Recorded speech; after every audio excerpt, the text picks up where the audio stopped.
আমরা যেটা মনে করি, যেখানে আমরা হিন্দু, বৌদ্ধ, খ্রিস্টান, মুসলিম, আমরা কিন্তু ভাই ভাই।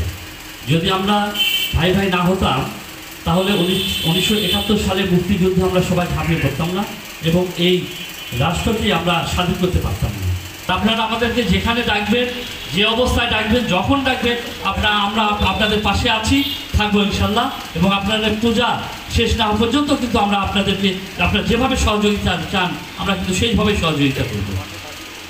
এখানে প্রশাসনের লোক আছে, আপনারা জানেন যে এই দুর্গা পূজা কিন্তু প্রথম উদ্ভব হয়েছিল আমাদের পার্শ্ববর্তী থানা বাগমারায়, তাহিরপুরে।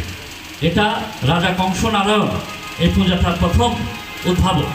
1918 সালে এই পূজাটা কিন্তু তাহিরপুর থেকে উদ্ভব হয়েছে। যখন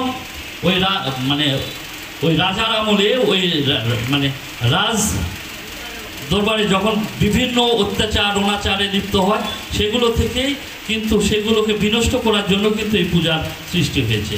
তো আমরা চাই যে আমাদের মধ্যে যেন কোনো রকমের অন্তর্দ্বন্দ্ব না থাকে, আমাদের মধ্যে আমরা ভাই ভাই হিসেবে, আমরা বাংলাদেশি নাগরিক হিসেবে আমরা সকলেই সবার সঙ্গে মিলেমিশে থাকতে চাই। জনগণ যদি সহায়তা না দেয়, প্রশাসনের এককভাবে কোনো কিছুই রক্ষা করা সম্ভব নয়। তাই আমি প্রতিটা মন্দিরের সভাপতি সম্পাদককে কর্ণগোচরে বলছি, আমার একক পক্ষে, পুলিশ সুপারের একক পক্ষে এই আপনাদের টিম করে দেওয়া প্রতি গ্রামে গ্রামে যে মুসলিম উম্মাদেরকে ইনভাইট করে তাদের সহায়তা কামনা করা, এটা কিন্তু শুধু প্রসারী, যার ফলে আপনারা আপনাদের এলাকার সবাইকে ইনভাইট করবেন সহায়তা দেওয়ার জন্য। এবং আমি পাশাপাশি রাজনৈতিক ঊর্ধ্বে থেকে আমি সকল মুসলিম সম্প্রদায়, মুসলিম ভাইদের কাছে এই 50টি মন্দিরের পক্ষ থেকে আপনারা আপনাদের ভূমে স্থানে থেকে তাদেরকে একটু সহায়তা করবেন, এটা আমার করজোরে অনুরোধ রইল। এরা আমাদের দেশের নাগরিক অধিকার নিয়ে তারা ব্যবসা বাণিজ্য কার্যকলাপ করবেন, তাদের ধর্মীয় আচার অনুষ্ঠান করবেন। আমরা তো বাধা দিবই না কোনো রকমের, বরং তাদেরকে সর্বদা সহযোগিতা করব। তারা যদি আমাদের থেকে সহায়তা চান, তাদের মন্দির পাহারা পর্যন্ত আমরা দিয়েছি, আপনারা জানেন। তাদের জানমাল আমাদের জানমালের মতো পবিত্র মনে করি।